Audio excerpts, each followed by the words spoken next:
Today, we have Colin Cummings and Rick Bose with Consolidated Communications to discuss digital workplace solutions to unify your organization.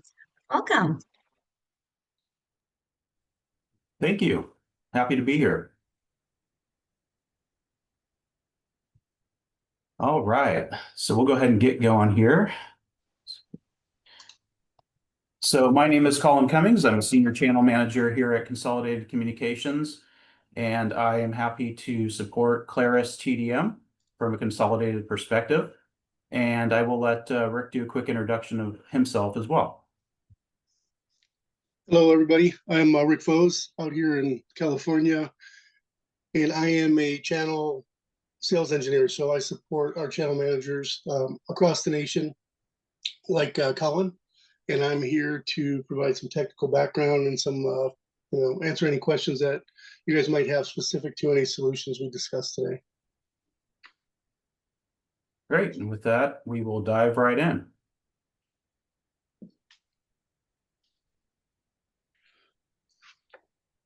So we're going to start out with a general overview of Consolidated, high-level view of our network. We're going to dig into some of the regions we serve, and then also into some of the products and services that are going well for us, and partners are being successful in the marketplace selling. So with that, so we really are positioned to win in our markets that we serve. We have on-net, near-net buildings over 250,000 across the U.S. with 67,000 fiber route miles.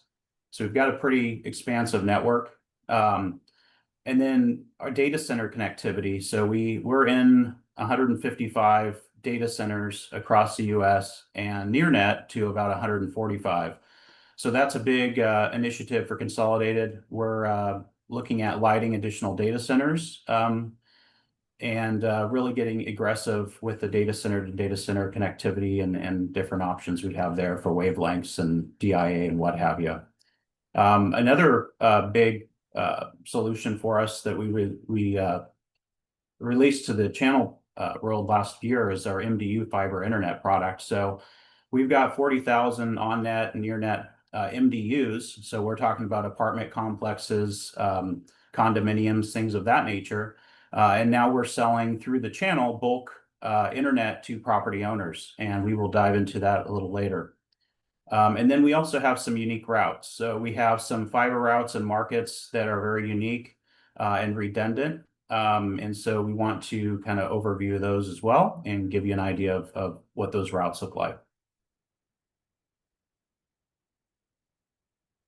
So here's a high level. You can see the different markets we're in. As Rick mentioned earlier, we're both here in Sacramento. So here in the West, we've got a substantial amount of network in Portland, in the Maine, New Hampshire, NNE region.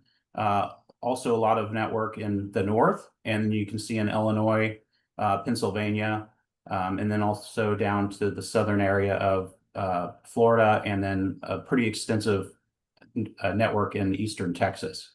So we're going to dig into those a little bit more. But again, we're a top 10 network provider in the U.S. And, we've got a lot of network in our regions that we serve. So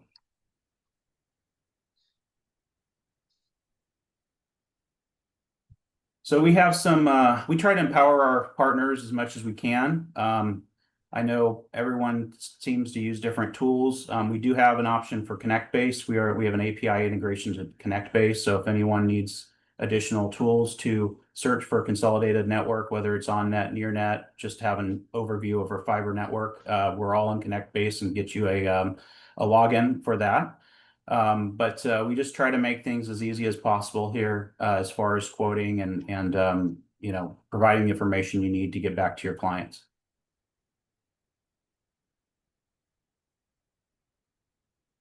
So again, we're going to dig into this a little bit more, but our MDU bulk internet service has really been picking up. So again, like I mentioned, we released this to the channel last year, and we are paying full residuals as well as incentives on this product, which is a pretty unique position in the marketplace. I know some of our competitors do have some MDU products that you can sell through the channel, but my understanding is a lot of that is just an upfront payment, whereas we're paying a full residual on this. We're bringing in a bulk solution to a development. We're billing the property owner, and the property owner is then billing their tenants and monetizing the service, and up to 50 to 100% margins. So it's very lucrative for the property owner as well. And again, there's a competitive advantage to have fiber connectivity. For instance, in marketing for a property, you market to your tenants, say you get a 1 gig service included with your rent. And again, it's a centralized agreement. We bill the property owner directly. They're making some money on the service. We're helping the tenants. It's a win-win for everyone. So with that, I'm going to kick it to Rick to dive into our super regional networks. Yep. So if you noticed earlier on the national slide that Colin presented, we're kind of a large national network, I think spanning 22 states today. But it's really kind of a bunch of metros that are stitched together with the national core, right? So Consolidated kind of grew over time out of individual LECs and CLECs to become a national player. And that's why we kind of have what we call these super regional networks. These are networks that are dense within a metro. And that is where we're looking at leveraging that fiber assets to provide the data center to data center connectivity, for example, right? So when we talk about metro DC to DC waves, and even dark fiber in some circumstances, this is what we're talking about within these super regional networks, or within those unique routes that we're going to talk about a little bit later. So when you hear us talk about super regional networks, this is what we're talking about, these previous LEC and CLEC territories where we have a lot of assets. Go ahead and go to the next slide, Colin. So yeah, here's that view again, right? So out in California, when we look at that same network from a data center perspective, as this slide's indicating, we've got currently 21 data centers on net within that Sacramento region. 6 of them are what we call near net.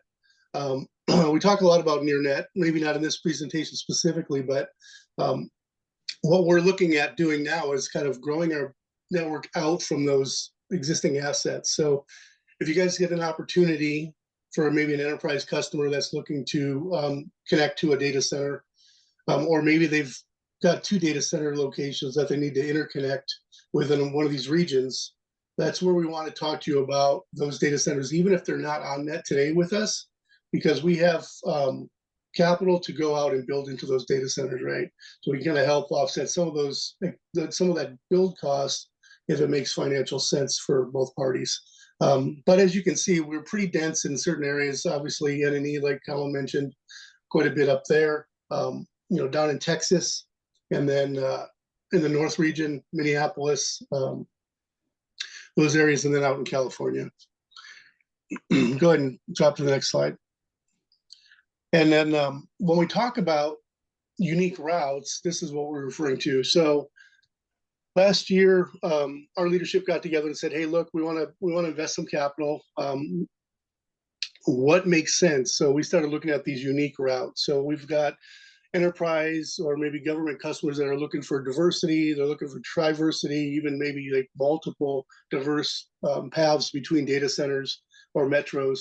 So these are the ones that we've identified today that are either built or under construction. And again, you can see that first one goes up into Canada, actually, which is a new route for us. And then down in Texas, obviously California.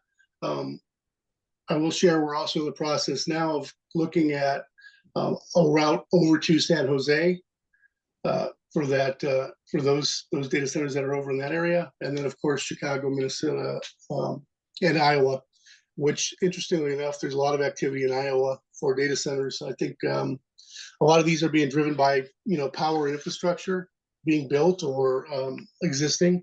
So we're seeing some unique kind of mid-market data center plays that fit right into where we've got existing network as well. Go ahead and drop to the next one, Colin. So just as an example, right down in Texas, and I'm not sure if you guys, I think you guys sell in Texas, but I don't know that it's one of your core markets, but we have this Dash network, right, which is Dallas, Austin, San Antonio, Houston, that we've got current network, and then we're expanding to data centers within those metropolitan areas like Dallas, for example, Fort Worth, down in Houston. And then we have LEC territory around Katy, Conroe, and in that Houston area as well. So looking at opportunities there, that would be large bandwidth, 400 gig, 400 gig waves, things like that. Next slide, please. And then again, just to kind of like expand on that other one that is new to us. So if we look at the Montreal, Quebec network, now this is going to be probably more relevant to those opportunities up in the NNE area or Midwest that want to get to data centers, that might be across the border. But again, specific opportunities brought these to our attention, and we were able to look at them and identify additional opportunities. So we're looking at, how we can kind of take advantage of, this route to provide additional diversity from other carriers that may be providing connectivity from using a different geographic route. Next slide. And then I think, go ahead and build this. I'm not a fan of the slides that build out like this, but go ahead and build it out, Colin. So what we've been talking about is kind of our transport assets, right? Kind of our underlying layer 1.5, layer 2, layer 3 connectivity, which is our bread and butter. We're 100-plus-year-old telco at our heart, but as all telcos have, we've kind of moved on from just that. We've enhanced our network to provide those high capacity waves and connectivity within those super regional networks. But on top of that transport, there's other service that enterprises are going to need. To your point, the digital solutions that help unify the workplace, right? So we do offer those as well. We have for, many years. Security, so everything from cloud firewall to DDoS mitigation. Our cloud firewall product's Palo Alto based. We can enhance that by providing DDoS mitigation at the edge, so not at the firewall, but further upstream at our edge. Voice and collaboration, UCaaS, we have our ProConnect product, which is a fully baked unified communications platform, leveraging Cisco WebEx as a soft client and BroadWorks backend. And then obviously, other network services like SD-WAN. We're partnering with Velo to provide that service. I can call it Velo again now. So we've been doing that for, I want to say 8 years now, so quite a long time. That's true of both that Velo product and the Palo Alto product. So before Palo even had their Prisma access, we had our Cloud Secure product based on their technology. So we've got a lot going on beyond the transport and data center stuff. But again, that's kind of where everything's going, right? With AI and all the activity around enterprise services, either through private, hybrid, or, public cloud. There's a lot of data center connectivity that's coming into play, and we've positioned ourselves well to offer those services. Great, I thanks, think Rick. the next one I'm going to throw back to you, right? Yep. Yes, sir. Yeah, and just to add on, we've been real successful winning multi-site regional organizations like in healthcare and banking, regional credit unions, medical offices, those kinds of things. So companies that have, 5, 10, 15 locations within the same region that we serve, we do very well with those customers. We've had some good successes with Claris and providing the, our Cloud Secure and SD-WAN product. So those are good customers to look out for us. But jumping in here, we're invested into your success. So again, you have myself as a resource. You have Rick. We have some, our director level and channel chief is always here to support you. And then again, we have, strategic solutions engineers that get involved with all of our SD-WAN and security sales. So it's really a white glove approach that we provide to the customer once they decide to move forward with their solution. And then we have some marketing tools as well in our partner portal that you have access to. You can co-brand some of the material in there and send those out to prospective clients. And then our marketing team is always happy to support you, and we can, create some custom marketing solutions around your target market and things of that nature. So again, that goes back into our tools. So we have our partner portal, we have our Connect base, we have our building lists and maps. Anyone who needs an on-net list, I'm happy to provide that. We have standardized pricing, and again, you can determine what locations are near net within that Connect based tool, and we're always happy to look at any of the locations that you're that you have opportunities in to see if it's a good fit for Consolidated. And with that, we're going to do a quick dive into our MDU, and I'm going to kick it back to you, Rick. Yeah, so I think we've got a few minutes left here before Q&A, so we'll kind of buzz through these slides real quick, just give you kind of a deep dive on that MDU product and why it makes sense for not only for you guys, but also for your customers that might have those types of properties. So Colin touched on this earlier, right? I won't spend a lot of time on this slide. I think we all know that bandwidth, is king, right? Everything we're doing today requires bandwidth. That doesn't change if you're in an apartment or a condo versus in a single family home. So with this product, what we're doing is bringing symmetrical fiber into multi-tenant buildings, generally residential, and terminating that fiber to each unit, right? So each residential unit would have a wireless router and would be symmetrical fiber fed. Generally, these opportunities land at around 1 gig per location or per residence. But that's kind of part of the discovery process and negotiation. Like I said, we have routers in each unit. They're going to be providing Wi-Fi for that specific residential customer, but we can also deploy into common areas, offices, gyms, banquet facilities, things like that, with our Meraki-based Wi-Fi solution. So once property owners start looking at this, it becomes pretty obvious that with this kind of shared investment, they're going to increase the value of their property when compared to other properties that maybe have, coax-based or HFC-based plant and are providing internet, but not necessarily fiber-based symmetrical, which is going to give them the ability to increase either pass that service along to the tenant as part of their rent, or provide it through some kind of technology fee or something like that, which is actually going to help them generate some revenue. So it's kind of a win-win from their perspective if it makes financial sense. And that's where we sit down with our dedicated MDU team, you guys and the customer, and figure out, kind of where we're at from a build cost perspective and what the per door price would be for the solution.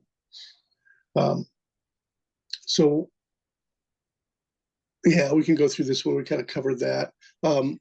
So when we look at these properties, we go into the conversation assuming that we're going to light up the whole facility, right? So if it's a multi-building campus, we're going to be looking at build costs to get fiber to each building, and then within that building, distribute that fiber to all the different residential units.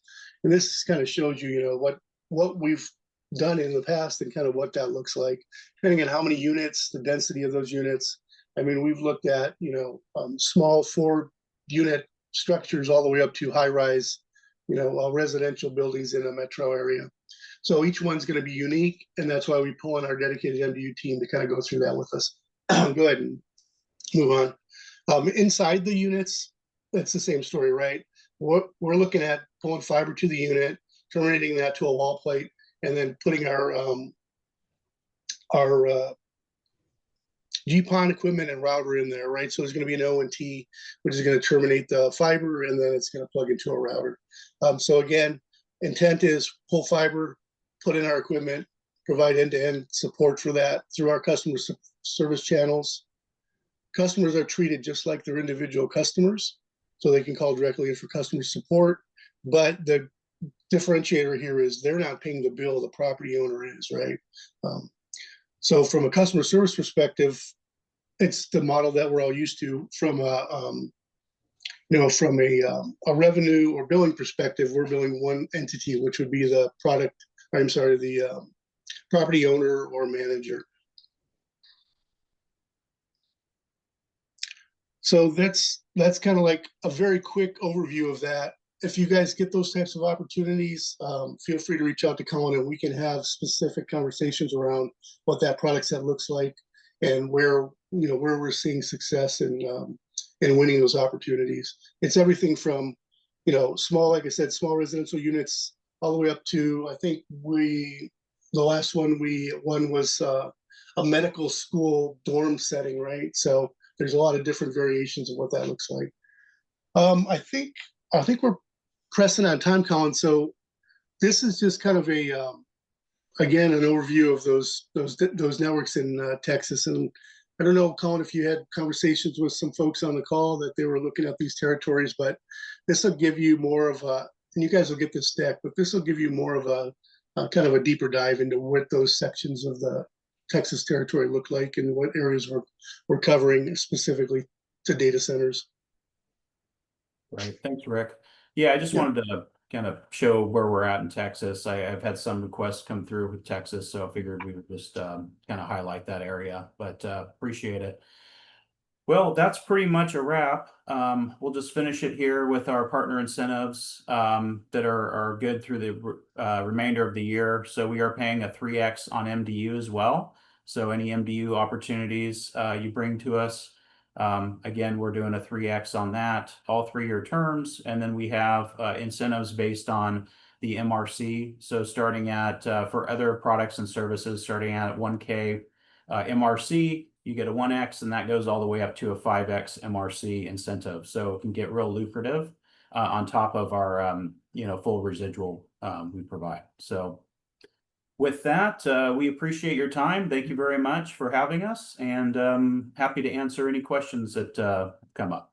The first one is, can you tell us more about your lead sharing program, as well as what some campaign opportunities might look like? Yeah, so we have some partners that, for instance, with MDU, they're doing some campaigns and targeting different developers. What we can do is we can actually create a landing page for you where you can have all your information, and it's a link you can give out to prospective buyers, and we can do that on any other service offering. Doesn't have to be MDU. That's just one example. The other thing too is we do have resources where we can pull up information on brand new development. So if someone is interested in going after new developments, we do have some tools where we can pull up leads on properties that are pending development, in development. There's different stages we can pull, so we do have access to that. And we also have access to provide, for instance, if you want to prospect for customers that are in our on-net buildings but not currently an active customer, we can get you a list of prospects there as well to go after. Okay, great. And next question is regarding your MDU offering. What are the national and regional conferences that you'd suggest to attend? And is there an opportunity to joint market into these conferences? That is a great question. I'd imagine, and Rick, you may be able to help me answer this. Have we attended any particular conferences surrounding the builder industry or anything like that? I know we have. I don't know which ones they are off the top of my head. We should definitely talk to marketing, as that question's actually come up on other webinars. So we should get a list of those conferences that we're planning to join, and or that we could, co-market if partners are going to join. So no, I think we're gonna miss the mark on that, the answer to that question today, but definitely get back to you with some information on that. We have a team of within our marketing group that specializes in MDU, so they'll definitely have a list of those conferences and which ones may be valuable. Okay, and we have another one on that topic. Does your MDU offering only make sense if the property is in an on-net area? Yeah, so type 1 network only, so we cannot provide the MDU offering via type 2 network. So yeah, it'd either have to be either on net or near net. But generally, if it's a large property, you know, we look at the business case over a decent period of time to help offset some of those upfront costs. So, but yes, to answer the question, on net or near net. Do you have any case studies that we could show a MDU prospect how it could increase revenue? Yes, we actually do have some case studies, and we have a partner case study that sold an MDU in the Northeast, and I'll be happy to get that out to everyone.